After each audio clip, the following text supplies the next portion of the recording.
Welcome to A Balanced Life with Dr. Jacquie, and it's official. The holiday season is upon us. Let me just tell you, the holiday stress, the holiday shopping, the holiday waiting in line. And yet there's something about the joy of getting up in the wee hours of the morning to wait in line for that special toy, that special gift, and of course, the special sale. Today, we are going to be joined by Dr. Tierney, Charlotte Avery, Stacey Owens, and our very own wealth coach, Deborah Owens. Welcome in, ladies. Hey, Dr. Jacquie. Hey, it's the holidays. Y'all ready? It's the season.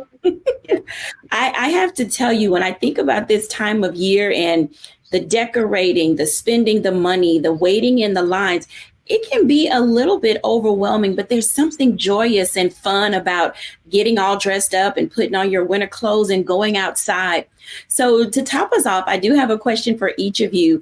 Have you ever stood in line at whatever hour for something? And what was that something that you were waiting in line for? I'll start with Charlotte Avery. So yes, one year, and it was the year that the Wii had just come out. And I wanted to get one for my husband, and I stood in line for hours to get that Wii. And let me tell you, I was a good wife that year because I was good and pregnant too, but I stood in that line to get that Wii for him. Wow, the Wii. I remember that game. It was so much fun, and Wii has just evolved so much, and it's one that people still go out and, enjoy. Stacey. Yes, I have. When my kids were younger, I stood in line for one of the Xbox series. I can't remember which number, but I stood in this line all day, 3:00 in the morning, waiting for this Xbox for my son. Yes. Did you get your Xbox? I did. It was interesting too. And, a lot going on, people taking stuff out of each other's carts and so forth, but I made it through with my Xbox. That's outstanding. What about you, Dr. Tierney? Same. Well, I've actually done it twice. The first time was just like Charlotte for that Wii, and it was for me. I wanted that Wii, and I still have that Wii. And I still play that Wii as I'm saying this. So yeah, it was for the Wii. I was in line at Toys R Us. The second time it was for some diamond earrings that I can't remember which store was having a ridiculous sale, that I went and stood in line to get me some diamond stud earrings. Stacey has told us all about her. Charlotte has shared with us. Dr. Tierney has shared with us. And I wonder if the frugal Miss Deborah Owens does the same. Hey, Deborah. Well, you're giving me PTSD, though, girl. Christmas PTSD. Well, the truth is, every time I've stood in line, it has been for my kids, right? So it was Game Boy. It was Xbox. Let me think of every Bratz doll for my kids, for my daughter, Barbie. So invariably, probably for about, 5 or 6 years, I was in line getting that favorite whatever, wanting to be, the super mom. And, I would say no shame, right? It wasn't like it was a significant expense. But I just find that whenever it has to do something with family or kids, that's what really motivated me. That's very interesting, because we do so much for our family. We do so much for our kids, and we're willing to take on that holiday stress. Dr. Tierney, talk about that for a moment, because how do we deal with the waiting in line? We know it's going to come. And, Stacey already said about people taking things out of our basket, and that's a whole nother level that we're going to talk about. But how do we deal with the holiday stress, knowing that it's approaching, and some of us are pros now at getting out there and doing the holiday gift giving? How do we approach it and mitigate some of that stress? Absolutely. So 2 things just out of the gate: set boundaries and set a budget. Okay. And I know I probably write down Deborah Street with that. I know you're going to take that and run with it, ma'am. But when we have set our boundaries to say, okay, here's what I am willing to do, here's what I'm not going to do. I know that I'm not going to be my best going to a store at 3:00 in the morning for anybody's doll or anything. Once we have that set, then we can start planning ahead. we can start finding it online, finding other ways that we can maybe get the items that we really want for our loved ones without us having to put ourselves through all of those stressful moments. And also setting a budget, that's out of the gate. I am not the financial guru, but I am a frugal fashionista. So I like to make sure I have my budget set for how much I want to spend, how much I'm able, to spend, so that when the holidays are over, I'm not sitting here pinching pennies and trying to figure out how I'm gonna make these ramen noodles stretch for a week, And so when we have those budgets and those boundaries in place, it can help mitigate a lot of stress, for us, because we're not adding on financial stress, or we're not putting ourselves in overly stressful situations that we might not have to. That's very interesting. Charlotte, do you shop with your kids? Do you literally take them with you when you go shopping? And does that add to the stress and anxiety? Talk to us about that, because I know families who take their kids shopping. I've been in line when they're there and I'm like, let me just exhale for a moment. Charlotte Avery. Listen here, I do not take these people with me to go shopping. I get the list, and while they're at school or doing something else or on the weekend, I go and shop by myself. I do my best not to do a whole lot of online shopping, but I'm going to tell you, I don't take them with me because it'll just hold up the process. And I am an in and out person. I mean, I am focused. Like, I know what I'm going to get. I know who I'm going to get it for. And that's that. I do not take them with me. So how does that help our viewers who, kids get to that certain age, Charlotte, where they don't like what you get for them?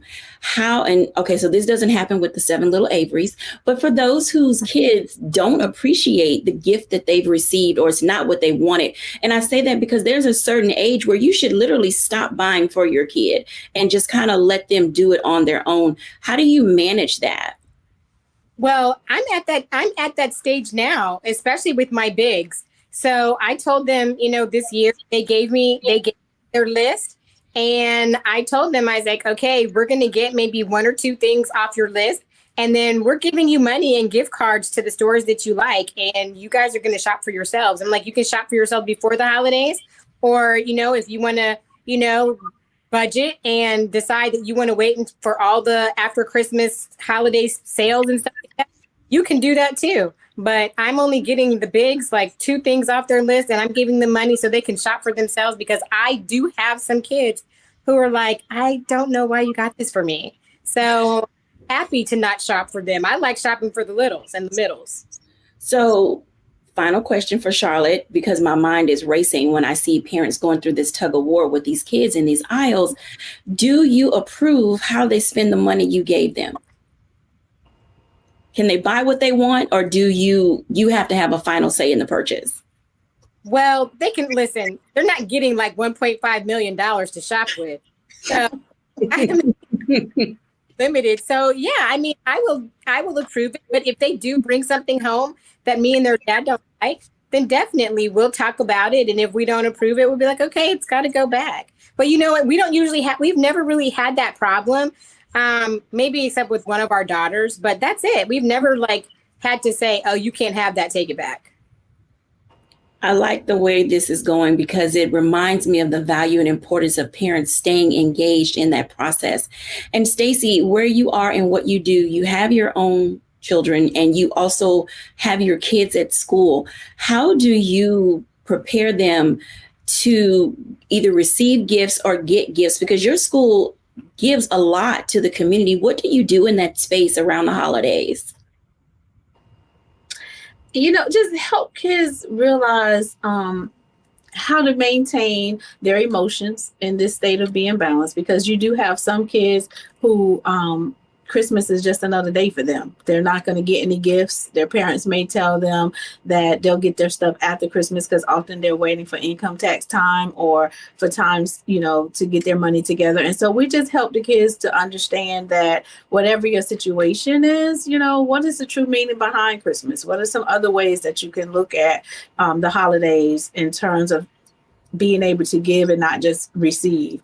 But then in terms of the school, we do a lot. So like even today, after I get off the show, we're giving out some turkeys and things like that to the families.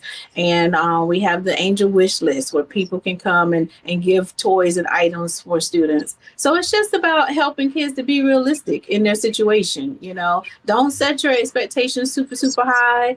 Have some grace for your parents, you know, and just don't create situations where if things don't go the way that you were expecting them to go, that your life falls about or apart. There's another day after Christmas. Definitely, there is another day after Christmas. Trying to figure out the sanity of it all and not going overboard in the things that you do often comes with learning how to manage your money and set the tone in the household related to budget. When we come back after the break, we're going to talk to Deborah Owens, America's Wealth Coach, about how do you take the stress out of budgeting and shopping during the holidays, when we're back after the break.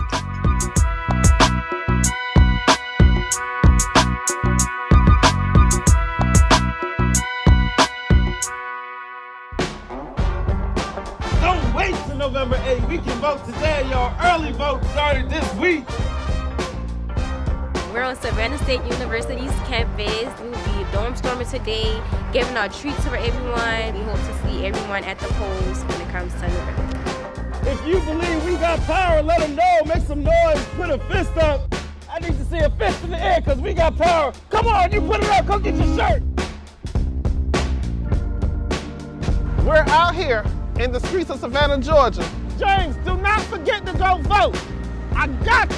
If we vote the right people in, we can make a change. We can get these resources in our community.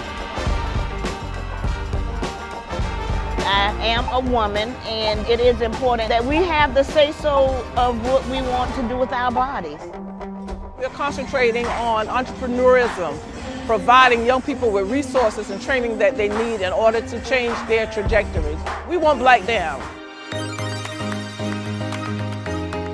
Democracy is on the ballot. Voting rights is on the ballot. Voting suppression is on the ballot. I am most passionate about those three combined because they all impact each other.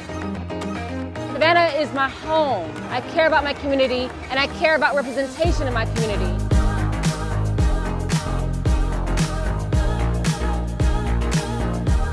Our voices are still going to be heard no matter what kind of obstacles try to come up against us to stop us from voting. We're still going to be standing our ground. I see the effort that's being made to keep our communities from voting. So that makes me realize it's even more important, because if it wasn't important, they wouldn't be fighting to make sure we could vote. This doesn't stop this year. This is a forever movement. We're going to exert our power as a people, walk in our rightful place. We're going to change our communities, fight for our communities, and build our communities.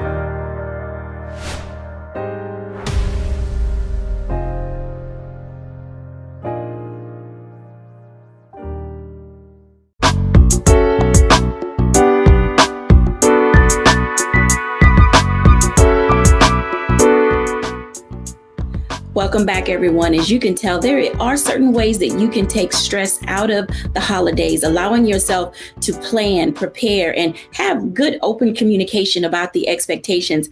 So, Deborah, when we think about getting ready to spend money, whether it's on Black Friday, at this point, we spent money on Black Friday. We were involved in the Saturday sales, and then Cyber Monday hit us. And those are three really big times that people are spending their money and their resources. Talk to us how to plan and be ready so that when 2023 hits, we are not in debt for the holidays. Well, I just want to piggyback on Stacy. I think it's really important for kids to understand what the household budget is about, and then to set boundaries, particularly with social media now. I was having a conversation with my chadults or my adult children, just talking about social media and how they're so glad they weren't coming up with social media, because so much is that you're seeing so much, half of it's not real, right? And so the expectations for children are just so much greater. And what I believe in families is that you need to have a real conversation about money, household budget, and as one of the other guests said, is you need a budget. I like to call it a spending plan, and figure out based on the budget, have a conversation about what you can afford, and then give your children whatever the decision is made. And, you could do it either way. I asked my kids what they wanted, right? Because I didn't want to be taking things back. And half the time you take it back, they won't give you your money back. So set realistic expectations based on your household budget, have a conversation with the kids, come up with the number, and then everybody can, the point is be transparent. So when we talk about holidays, we typically are talking about children because they do play a very big part. But some of us are big kids and we like big purchases. So when adults are trying to shop for themselves or their loved ones, there are items like trips, cars, wardrobes, that handbag that they've been waiting for. What is the investment in those type things? And how do we prepare for those big ticket items that grown people like to have when they're celebrating the holidays?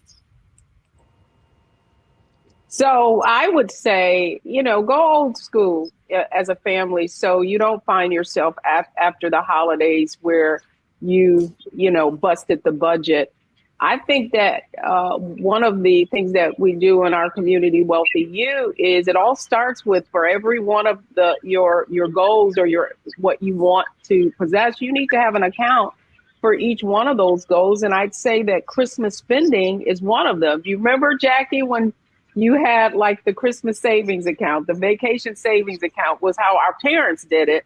That's a great way of making sure that you're allocating those dollars around the way. And then you have a certain expectation, and that you're not busting the budget or putting yourself in financial jeopardy.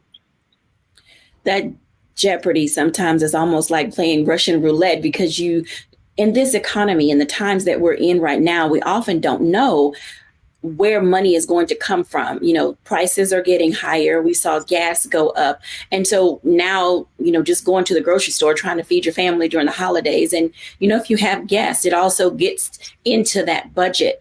When people who come from big families, this question is for Charlotte and Dr. Tierney, when people come from large families and they're trying to figure out how to take care of everybody's needs, I want to ask Dr. Tierney this question, because sometimes when we're coaching people, they don't understand why they need to step back and cut back. How do you help people establish those levels of boundaries to stay balanced during the holidays? Because I do find that people are more stressed going into the new year because of the decisions they made at the close of the last year. Correct. And I love what you said earlier about investment. Helping my clients to look at everything, their money, their time, their energy as an investment.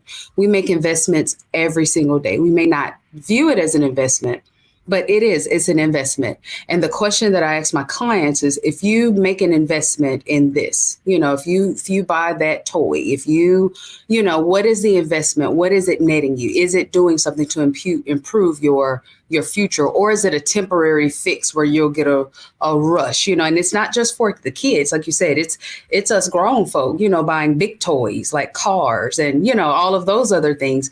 But it really comes down to that investment. How is that investment improving your life going forward? And often what we do is we'll make all these different investments, energy investments, time investments, and then we walk into the new year feeling more broken, more sick and tired, and so this is actually the reason why I never run a sale on my coaching except for this time of year. Right here, from now until December the 31st, I actually give new clients $120 off their new coaching program so that they can make an investment in something that will improve their life going forward. So while we're making these different plans and making our list, we need to look at it from the standpoint of investment.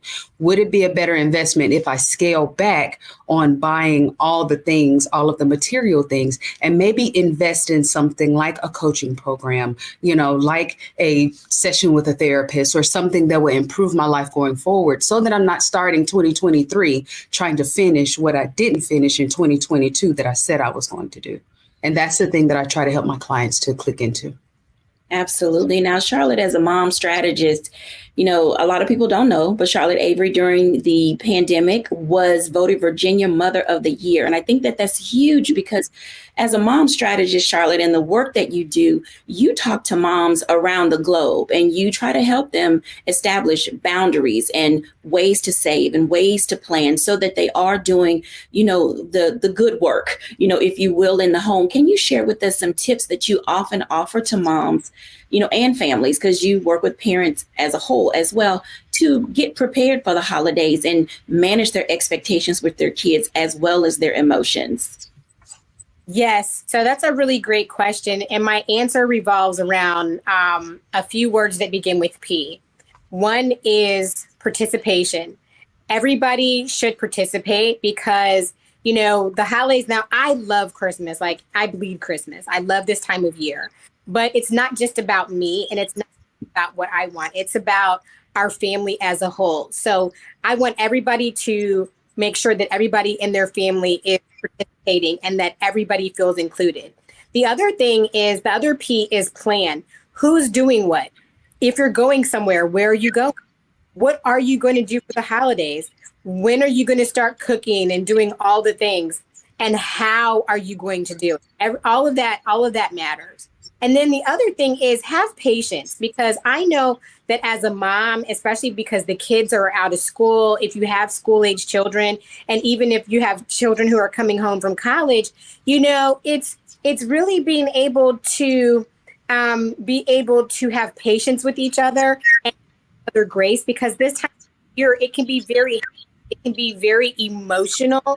It can be all of those things. So just giving yourself grace and being patient with the people around you. Because the other thing too is during this time of year when kids are just so like wanting to do things, and you have to remember, for me, I have to remember that, our kids are out of school and everything's not going to be spick and span. My main thing is, making memories with my family. That's really what the holidays is to me. It's really about making memories. And then don't do anything in the holiday season that's not going to bring you peace. I'm all about this word right here, finding the joy, right? And if it's not going to bring you peace, if it's not going to bring you joy, then just decide not to do it. Sometimes that means not going to see your in-laws. Sometimes it means not having everybody over, and sometimes it means you not hosting Christmas at your house, because some people don't find joy and that doesn't bring them peace. And then the other thing is prioritize. Prioritize making memories, prioritize quality versus quantity, prioritize your mental health and all of those different things. Prioritize your self-care, because as we know, emotions run high. There are some people who may have lost a loved one or something like that. You need to be able to prioritize even yourself while you're prioritizing. Prioritization is a very big component to everything that we do. Stacey, you do something amazing. And I know we've talked about this before on our show, but educators don't often always get the time off that they need, the break that they need. And as Charlotte said, the peace that they need. How do you recommend? Now, you go around coaching educators and administrators and helping them find the peace that they need in the work that they do. What are some of the ways that parents and families can help support our educators by giving them the things that they need during the holidays? I think if I was to walk out and ask my teachers, what do you need during the holidays? The first thing they'll say is just time to just do nothing, where they don't have to think about the classroom, they don't have to think about planning, they don't have to think about anything but taking those 2 weeks that they get off to recharge and re-energize themselves. And that's something you have to give to yourself. Actually, you have to allow yourself that time to just stop and say, at this moment, I'm going to take the break and not feel guilty about it. In terms of, what families can give to educators, during this time, like Charlotte just said, you have to acknowledge people's feelings. We don't know what everyone is dealing with. We don't know if this is a time where it can cause people grief. I tell my teachers all the time that November and December is usually the highest months for teacher burnout. It's wrapped around this spending of money, trying to make our personal families happy. This, just being in our emotions because you might be dealing with some type of grief. So have that grace as parents, give, if you haven't given anything to your teachers all year, this is a great time just to give that Starbucks card or any kind of $5 gift card that they can take and enjoy.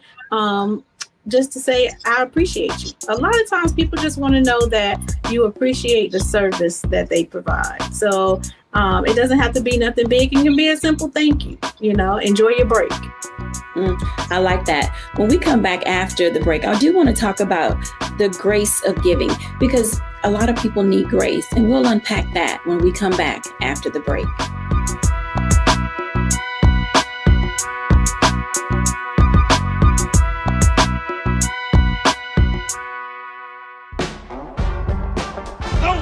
November 8th. We can vote today, y'all. Early vote started this week. We're on Savannah State University's campus. We'll be dorm storming today, giving out treats for everyone. We hope to see everyone at the polls when it comes to November. If you believe we got power, let them know. Make some noise. Put a fist up. I need to see a fist in the air because we got power. Come on, you put it up. Come get your shirt. We're out here in the streets of Savannah, Georgia. James, do not forget to go vote. I got you. If we vote the right people in, we can make a change. We can get these resources in our community. I am a woman, and it is important that we have the say-so of what we want to do with our bodies. We're concentrating on entrepreneurism, providing young people with resources and training that they need in order to change their trajectories. We won't black down. Democracy is on the ballot. Voting rights is on the ballot. Voting suppression is on the ballot. I am most passionate about those three combined because they all impact each other. Savannah is my home. I care about my community, and I care about representation in my community.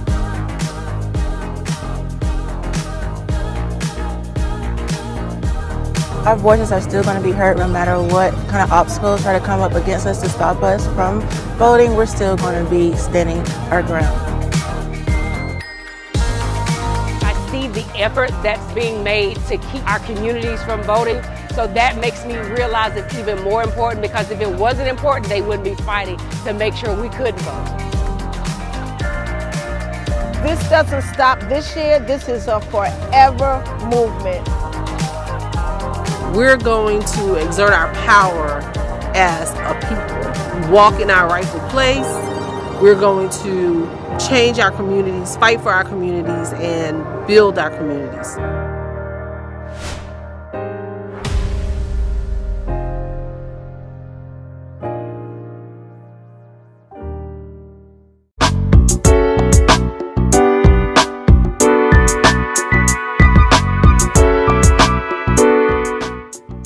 Welcome back, everyone, to A Balanced Life. And you've heard a lot of tips and tools that are going to help you maintain your peace during the holidays. But there is when I think about where we are now as a country and all that we have been through, this pandemic, the number of lives that have been lost, and all of the things that are going on in our society, having that seat at the table where there may be a few extra seats, because we all know people who have lost a loved one, and we are now bringing other people into our household. And sometimes that requires both grace and patience without feeling guilty. And I want to start this conversation with Dr. Tierney because oftentimes our children and our other family members get in our feelings when we show more care and love and respect for outsiders. Dr. Tierney, let's talk about that for a moment in this block, because we do go through those stages of people getting in their feelings. And how do we help people not feel overly emotional about the decisions that we make when we extend grace to others? Well, okay, we're going to talk about it. So this is where we get into the boundary conversation. And you've probably heard me say before the difference between boundaries and barriers. Boundaries are about you. Barriers are about them. You're reacting to them. And so when we're talking about the emotions of this time of year, the number one thing to remember is that the only emotions that you can control are your own. You can't manage anyone else's emotions. You can't control anybody else's emotions. So if mama is upset that you're bringing your friend to dinner, or that you have a close, like your friends are more like your family, you can't change mama's mind. You can't do anything about how mama feels. You know, the only thing you can do is set your boundaries for what it is that you need to do in order for you to enjoy this holiday season with the people that you love. You know, that's the number one thing. The second thing is that this might be the time for you to start having some honest and open conversations, you know, about what the family dynamic has been. You know, too often we will tiptoe around that uncle, or we'll just be like, you know, that's auntie so-and-so, you know, where we might need to start having some conversations, you know, around that. And if you don't feel comfortable, this is a perfect time to call your coach to say, hey, can you sit in this conversation with my mom and I to kind of be a mediator so that we can both be heard, so that I can express what I need to express, and so that I can hear what it is that she needs to you know, say to me, so that we can have a loving, you know, positive holiday season, you know, this season. So those are just two of the things that I say just out of the gate when we're talking about kind of the emotions, you know, of the season. And like we've already stated, give grace, an extra dose of grace, because this is a tough time for a lot of people. Absolutely. Deborah Owens, talk to us about that, because our budgets often get stretched when our hearts are big and we want to make certain that everyone has what they need or what they would like during the holidays. Well, what I would say is that setting boundaries with people is important. And particularly with our families, oftentimes we feel obligated. And the result of that is we overextend ourselves. And what I would like to share with folks is, when you overextend yourself and give from a half empty cup, what you don't realize is that you're not helping people, you're enabling them. And on the other hand, you're putting your own self in financial jeopardy. So I want to, I think the advice that was given around those barriers and boundaries and having real conversations, sometimes you just simply have to tell family that I cannot afford it, right? I do think that there are times when this is the time when people's expectations can be greater. In some cases, you may be the person in the family that's sort of like the family ATM, and they feel like you're doing well and are judging what you're capable of giving based on what they see you experiencing yourself. But it's absolutely fine to have those frank conversations about and to say no nicely and simply say, hey, I know that you may feel this is something that I can do, but I'm already committed. That way, you're honoring yourself and you're honoring them in terms of setting an expectation. So, Deborah, that brings up the other G. How do you deal with the guilt of saying no? You know, because some people just, I'm a good person at saying no. I respect that it's a complete sentence, and I will wear that 2-letter word out as often as I possibly can. And I have had to train myself not to feel guilty, because people have been accustomed to my availability. Or any of you who are watching, people are out there accustomed to your availability and having access to who you are and what you have. So how do you manage the guilt of that, Deborah? I think that you manage it when you know that saying no to others is saying yes to yourself. But what's important in that, and so many of us are coaches, is that in order for you to say no without guilt, you have to already have made your commitments to your future. So when you already have a plan, so that when someone says to you, oh, well, can you do this or can you do that? Because you're already committed, because you've created your wealthy vision, you know what it is you're able to accomplish, that you want to accomplish, then you can say no without guilt. But this is what I'll say about many women, is that we haven't committed to ourselves. We haven't created a future vision for ourselves. So in that, what happens is, because we don't have our own plan, we become a part of somebody else's plan. And so really being able to say no without guilt really requires you to not only set boundaries, but have plans around your future that you can simply convey to others what your plans are. And if it's not a part of the plan, it's really easier to say no. Mm-hmm. Charlotte Avery, talk to us about that for a moment, because in your coaching of parents and moms, that wearing your heart on your sleeve, your kids have a tendency, not your kids personally, but kids in general have a tendency to play on those emotions and sometimes pit parents against each other and then make you feel guilty. Oh, you're a bad mom. You don't love me, blah, blah, blah, blah, blah. How do we verbalize to our children, the reality of life? I think the best way to relay the reality of life to your children is really to tell them the truth. In our household, we're not a family with 2 children, right? We have 7 children. And so there are a couple of things that we do. One, we tell our children Christmas is about Jesus. It's not about you, because your birthday is about you. Now, you're still going to get a couple gifts here and there, but we try to keep things in perspective, right? But I also think, and one thing that my mom did with me and my brother, because she was a single mom, is my mom would tell us, you know what, this is our reality. This is what we can afford for right now. It doesn't mean that we can't afford this later, but what it does mean is that we can't afford it right now. And we're not going to go into debt, getting things or doing things that are going to cause us to be in a financially bad place later. So I think sometimes, we don't want to have, I don't believe in mommy guilt. I got rid of that after baby number 3, right?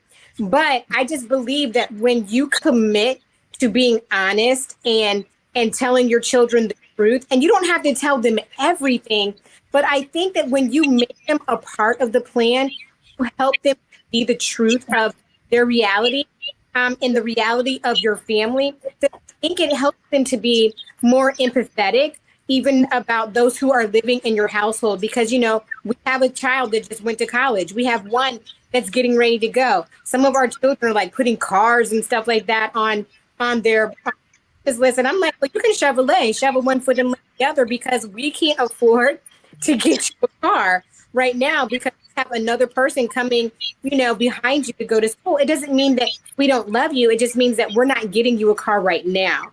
And so I think that's also, when we're talking about needs versus wants, I mentioned this before, how in our household, when our children make Christmas lists or birthday lists, they have to get a piece of paper and divide it in 4 pieces that say want, need, read, seed.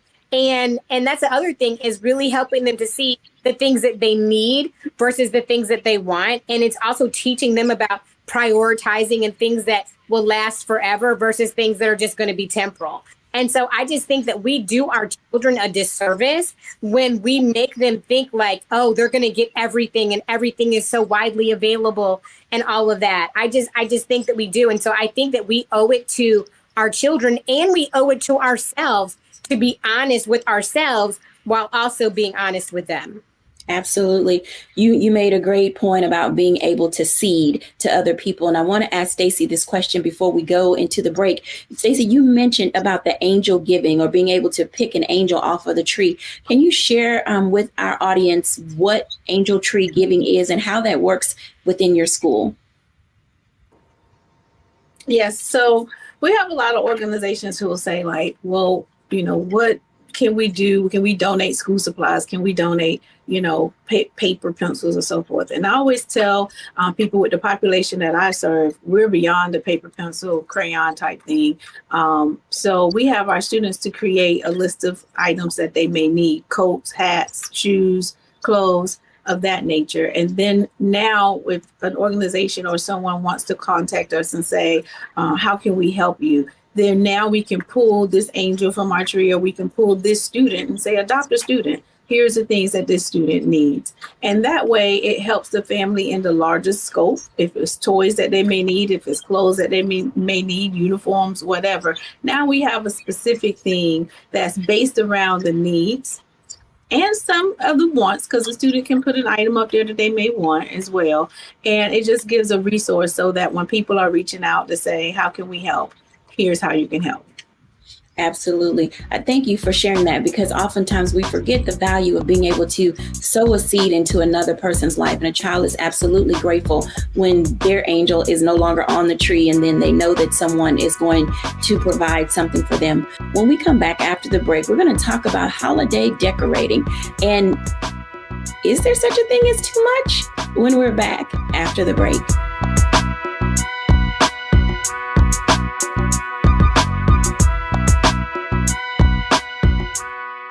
When you talk about blackness and what happens in Black culture, we're about covering these things that matter to us, speaking to our issues and concerns. This is a genuine people-powered movement. There's a lot of stuff that we're not getting. You get it, and you spread the word. We wish to plead our own cause.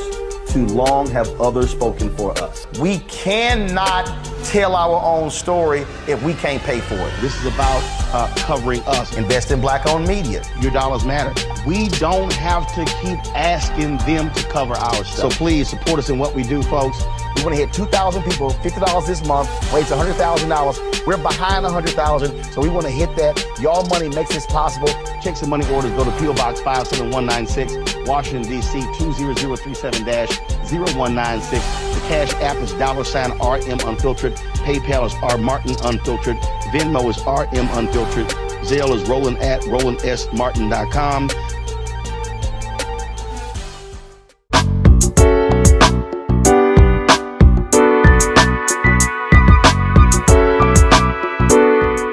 Welcome back, everyone, to A Balanced Life. And as you can tell, learning how to get through the holidays are tips that we can all use, regardless if it's our first holiday or our 50th holiday. We go through the emotions, the stress, the budgets, the balancing, the borders and the boundaries of knowing what our capacity is. But I tell you, when it comes to the decorating, I have seen some of the most beautiful with elaborate decorations, and I have seen people who are minimalist and just like the simple things of the holidays.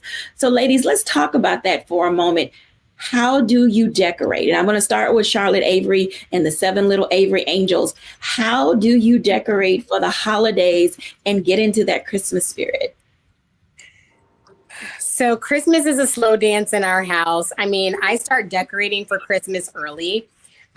Because usually it's me decorating because everybody's at school, but like my littles, they love when the weekend comes so that they can help me do things. But I mean, as you can tell, all around, like, they're Christmas decorations. But I mean, I decorate our TV room, our living room. Like, we have several Christmas trees. We have several birch trees that just light up.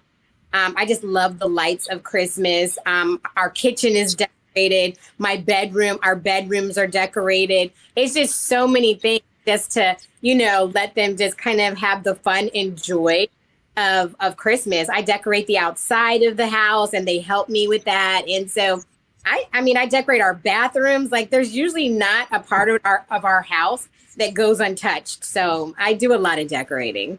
I think that that's exciting. And it also builds memories with you and your kids and helps them create these holiday traditions. Dr. Tierney.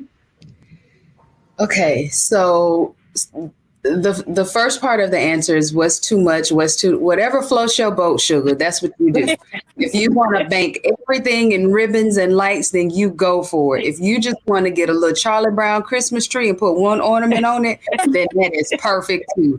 I don't think there's a right or wrong in terms of the decorations. Now, I find myself somewhere kind of in between. My mom had this whole thing of decorating every inch of our house and who had to be responsible for taking it all down. So I was just like, I don't want to do this. When I get my own house, I'm never putting up anything. I was like, But so I find myself somewhere in the middle where I do have multiple trees. As you can see, I have Christmas going on here in my office. But I bank my staircase, my foyer area and bows and lights and garland. And I do decorate outside with some lights. And I do actually go to a Christmas tree farm. I cut down a live Christmas tree, bring it home, do the whole thing, then have to clean up all of the pine needles afterwards and do all of that and decorate, put little touches here and there. But it's enough to where when I start thinking about, oh my God, I have to take all of this down, that's when I stop. That's my, okay, that's enough because I have to take all of this down. So I find myself somewhere in the middle. Absolutely. Stacey Owens. Well, Dr. Tierney, I'm so glad you gave a pass because what I'm about to say, I don't want it to sound like a Scrooge. But I would say when my children were young, I did the whole decorating the entire house like Charlotte discussed and the outside and so forth. But, now my two kids are grown. And so as the family grow and change, I feel like sometimes your traditions and your rituals may change. So at this stage of my life, I'm like, well, can we do something different? Like I'm going to travel or I'm going to not even be here for Christmas. Now, my kids, they're not feeling that. So my son, even though he's about 30 and my daughter's about 28, 29, they're like, no, Mom, you still have to decorate. You still have to do this. You still have to do that. And so I'm like, I don't want to. I want, like, you guys decorate your house and let me come visit as I'm traveling through for the holidays. Yes. But I'll say now I do have 2 grandkids. And so maybe I'll pull some stuff out of the storage and try to do something this year. So for them. But no, I just think we should just, whatever level that you want to put into it, but don't feel bad or guilty when you get to the level that I'm at, where I don't want to do none of this. My house don't have the Christmas feel with it because I don't even want to be there during the holidays. There we go. I can definitely identify with that. Deborah Owens. Well, I tell you, Stacey, and we must really be related because we've got the same last names. But the truth is we're at a similar stage, right? My kids are adult. I don't have grandchildren. And so, just in terms of decorating, I used to go all out and I would have a theme. And so, this, was always about the color of the theme. What is it going to be? Pastels, that sort of thing. And my husband and I downsized. We like to travel. And our daughter's not even coming home for this Christmas. So I'm like minimalist. As you can see, I haven't decorated anything here yet. I do have, my son is coming for Christmas with his friends. So I will decorate somewhat, but I'm at the stage now. Once maybe I get some grandkids, then I can go all out again because I really feel like Christmas is for children. I love when they would be, wouldn't want to go to bed. I love when they would wake up early and tear up all the gifts. But yeah, that's sort of the stage I'm at right now. So I'm right there with Stacey.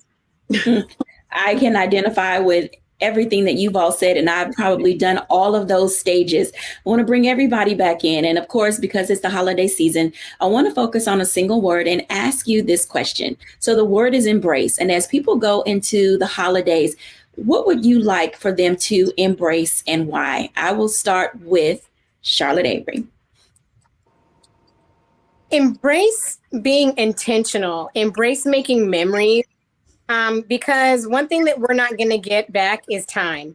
Time, we've learned over these past few years, if we haven't learned anything, we have learned what we should have learned what it means to be intentional and to just love on the people who God has blessed us to still be with, And so my thing is embrace intentionality of making memories and doing the things that matter.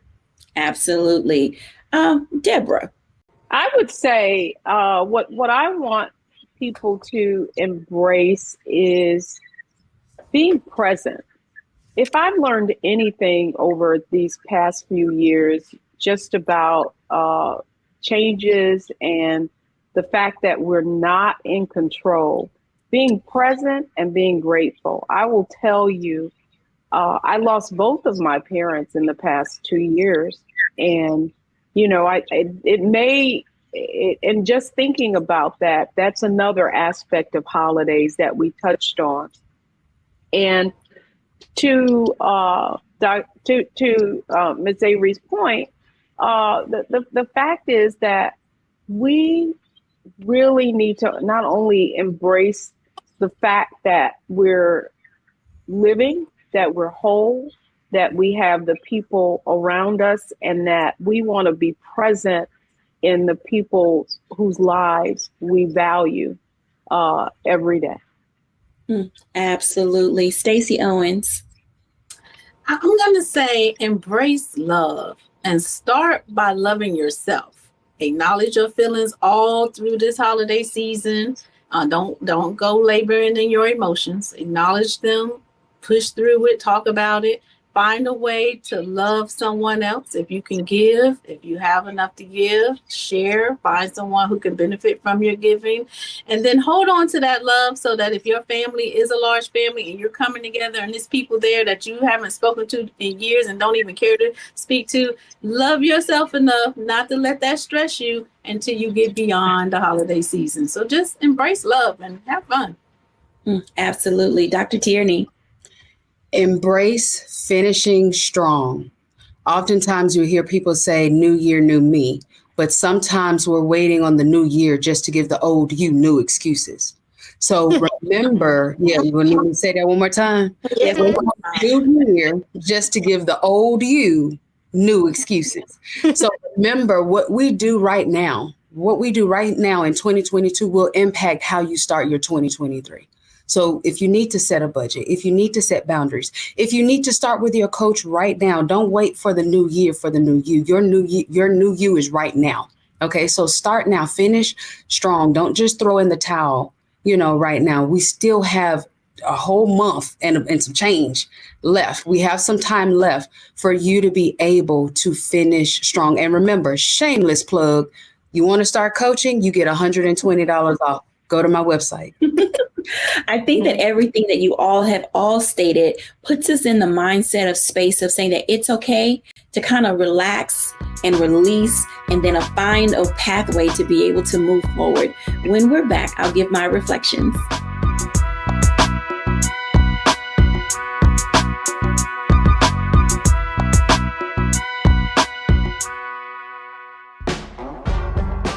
Don't wait till November 8th. We can vote today, y'all. Early vote started this week.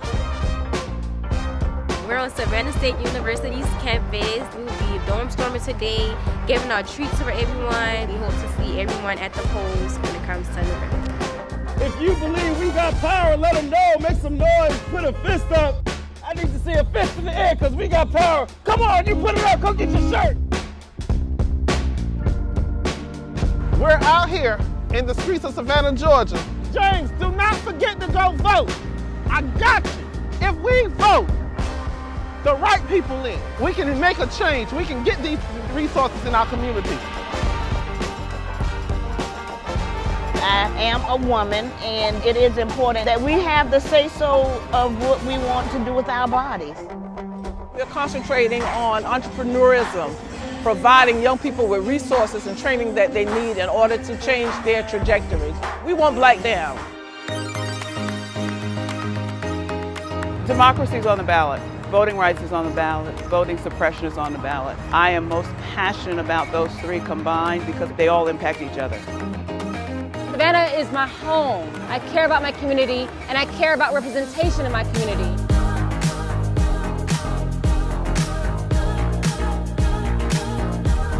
Our voices are still going to be heard no matter what kind of obstacles try to come up against us to stop us from voting. We're still going to be standing our ground. I see the effort that's being made to keep our communities from voting. So that makes me realize it's even more important, because if it wasn't important, they wouldn't be fighting to make sure we couldn't vote. This doesn't stop this year. This is a forever movement. We're going to exert our power as a people, walk in our rightful place. We're going to change our communities, fight for our communities, and build our communities.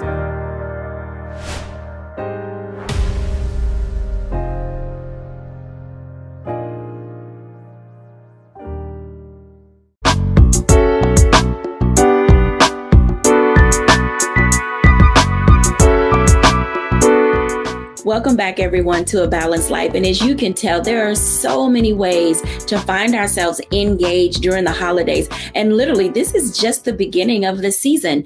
As we move throughout the month of December, allow yourself to grow, allow yourself to have grace, and give yourself space to just be you. As we have seen throughout the pandemic season, and as we're slowly emerging from it, we are uncovering new things about ourselves that we love. And there's some things about ourselves that we need to tweak. But however it happens, be honest with yourself, be open with yourself, and love yourself.